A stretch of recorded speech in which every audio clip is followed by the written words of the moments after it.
Wallonie-Bruxelles présente ici dans notre festival avec un film extrêmement moderne. Mais j'aimerais vous poser quelques questions en ce qui concerne votre enfance, par exemple. Autour de Noël et tout ça, il y avait des films préférés? Oui, il y a toujours eu des films vraiment orientés sur Noël, mais en général, et ça d'ailleurs, ça rentre tout à fait dans votre cadre d'ailleurs, on aimait bien quand même rigoler aussi, s'amuser à cette période de l'année. Donc, je me souviens en particulier de, bon, ce n'est pas une production Wallonie-Bruxelles, Oui, mais j'en enfin, suis c'est le désolé, mais cinéma. il y avait des films Louis de Funès, etc., Mhm, pour nous faire un peu s'amuser en cette période de Noël. Il y avait aussi des films vraiment, bon, sur le thème de Noël plus particulièrement, qui passaient évidemment à cette période. Je pense que c'est toujours d'ailleurs un peu le cas. Il suffit de voir l'offre de films à cette période de l'année, donc c'est resté dans les esprits en tout cas. Et c'était comment Noël pour vous en enfance? Vous l'attendez le matin, le soir, le Père Noël? C'était comment? Ah, Ouais. je vais faire Oui, une petite remarque préalable. C'est que nous, en Belgique, oui. bon, et dans quelques pays voisins, je pense aux Pays-Bas, Vous euh, préférez le 6 décembre? exactement. Ah C'est-à-dire que ah! pour les enfants, Oui. la fête numéro un qui est attendue, surtout d'ailleurs dans la partie nord de notre pays, c'est vraiment la Saint-Nicolas, où là, Mhm, c'est vraiment orienté uniquement sur mhm. les enfants sages, attention. Absolument, parce que autrement il y a le Père Fouettard qui peut Oui, être oui. là-bas. Mais vu Oui. qu'on est un peu insatiable, c'est vrai que on accepte les cadeaux à la Saint-Nicolas, mais on accepte aussi les cadeaux à la Noël. Donc, en Mhm, fait, sous le sapin de Noël, en début de soirée dans ma famille, en tout cas, bon, on déposait enfin, le Père Noël, pardon, mhm. déposait tous les cadeaux. Et bon, la, l'attente était insoutenable. Il s'agissait, bon, d'essayer de détourner l'attention des parents pour rapidement aller ouvrir le plus vite possible les cadeaux qui étaient sous le sapin. Donc c'était plutôt chez nous dans la soirée, donc le réveillon de Noël où ça se passait. Et en ce qui concerne le dîner de Noël, déjà il y avait quelque chose de spécial? Il y a quelque chose de spécial en Wallonie? Je Mhm, pense que c'est similaire à pas mal d'autres régions, en tout cas mhm. d'Europe occidentale. Le plat le plus traditionnel était la dinde farcie. Et, Au marron. oui, et comme dessert, la bûche de Noël. Mais là aussi, au cours du temps, je pense que ça a un peu évolué et que les gens finalement répondent plus à leurs besoins propres, à leurs propres préférences. Et donc, au cours du temps, la tradition s'est un peu perdue. Et je pense que maintenant, bon, c'est surtout, il suffit de voir les étals des magasins, Mhm. les huîtres, les homards, Ah bon?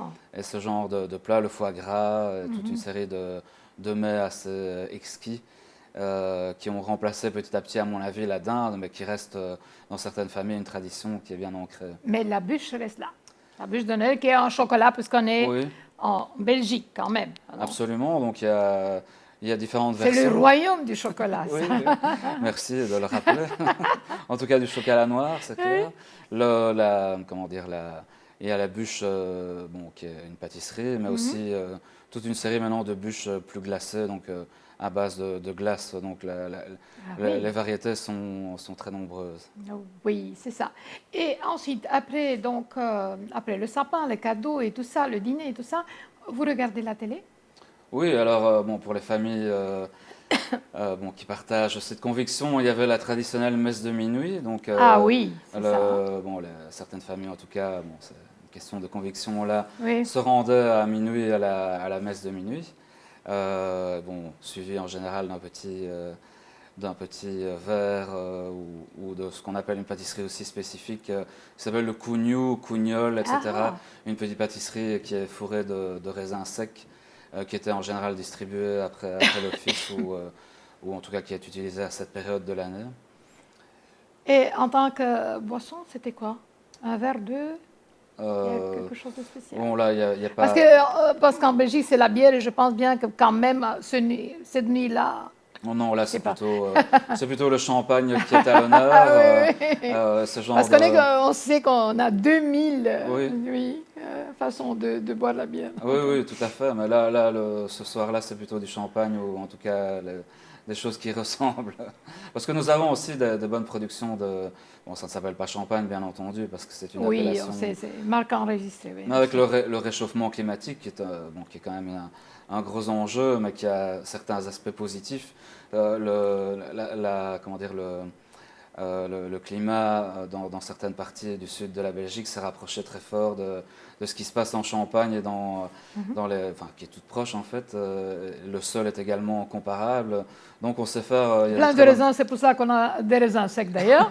Oui, c'est ça. Il y a une production très impressionnante. Ça s'appelle le champ d'Éole ou le Rufus, donc des mousseux qui sont très comparables à du champagne désormais. Revenons, pas à nos moutons, mais revenons à nos comédies et tout ça. Est-ce qu'il y a un acteur que vous préférez en tant qu'acteur de comédie, en dehors de Funès dont on a parlé un peu au début, parce que de plus, il y a une expo absolument sensationnelle Oui. à Bruxelles que je viens de visiter à partir de Namur. J'ai trouvé même un chauffeur de taxi roumain qui m'a conduit de Namur à Bruxelles pour voir l'expo qui est vraiment formidable dans un vieux cinéma qui a plus de 100 ans d'ailleurs, ce cinéma. Palace, oui, c'est ça.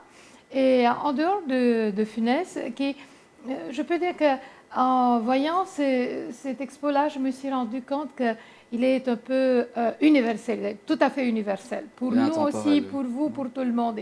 Et en dehors de lui, un acteur préféré plus récent, oui, peut-être. C'est ça, exactement, de façon plus contemporaine, je dirais. Bien que lui, c'est immortel. Oui, c'est ça. Bon, il y a des acteurs belges francophones tout à fait récents qui marquent les esprits. Je pense à Benoît Poulvorde, qui est namurois et dont la mère était très connue aussi parce qu'elle tenait une petite épicerie à côté de l'université, et donc des générations d'étudiants. De l'université de Namur. De Namur, ah oui, bon. Oui, et donc des générations d'étudiants passaient chercher un petit bonbon là-bas.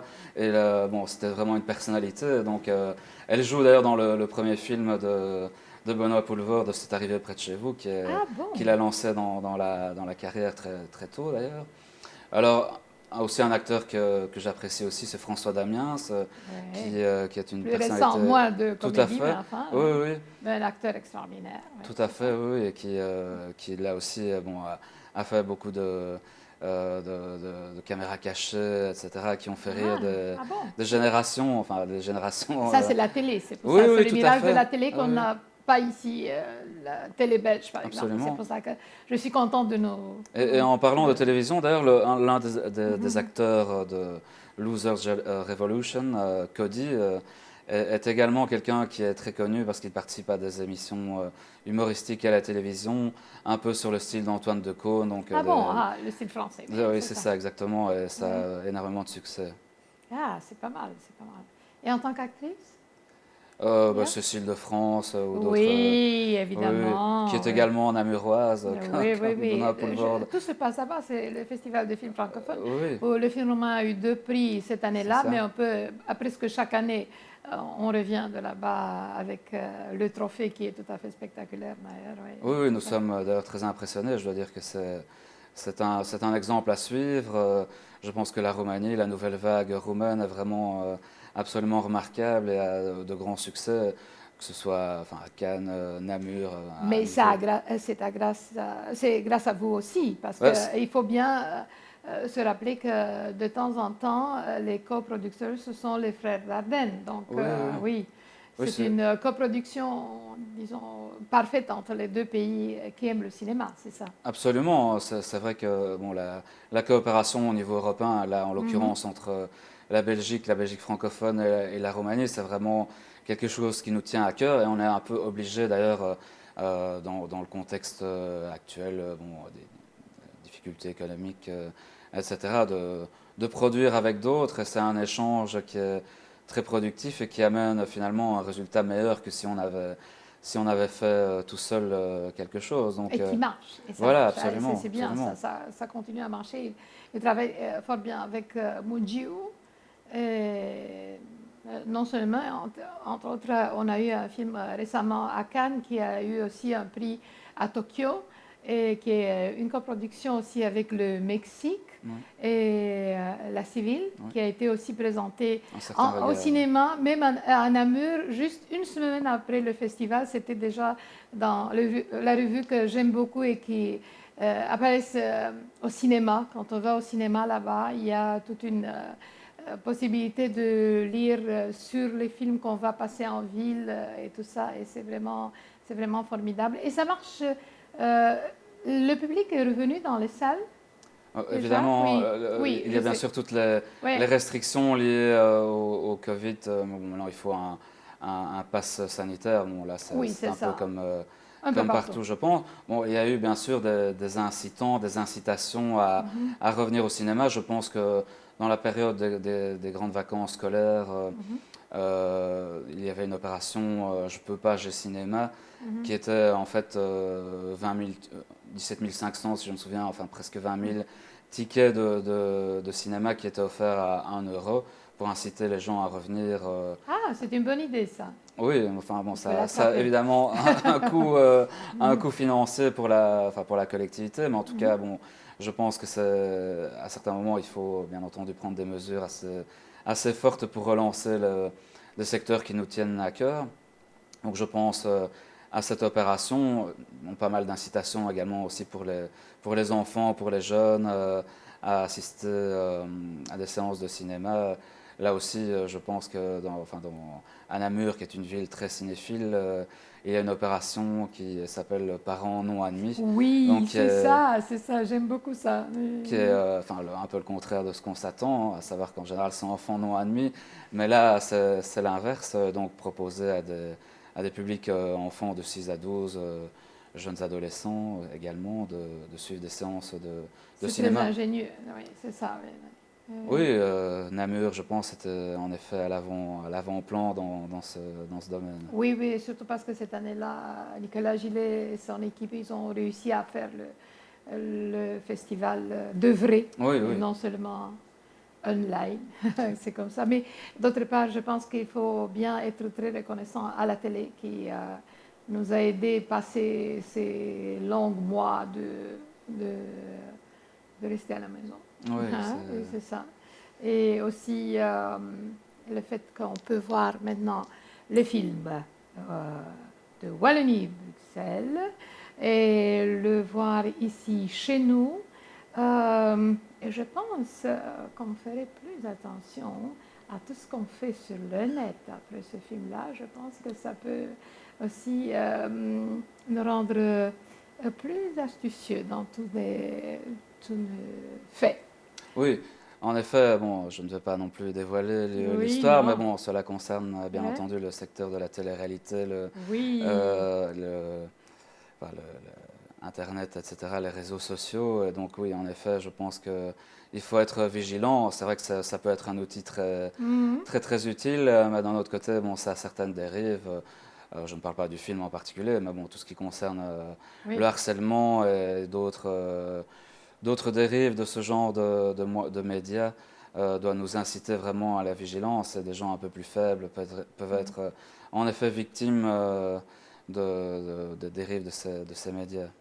Donc il faut retenir que c'est un film, une comédie à part, blague à part. Oui, bien sûr, oui. C'est une comédie un peu déjantée, certains aspects surréalistes. Bon, ça c'est un peu ce qui nous caractérise également en Belgique, mais évidemment là c'est de l'humour et je pense que tous les spectateurs, les téléspectateurs vont apprécier ce road movie, je ne sais pas comment on peut l'appeler en français, cette comédie de copains, body movie comme on dit aussi en anglais. En tout cas, bon, je l'ai apprécié, j'espère que les gens partageront cet enthousiasme.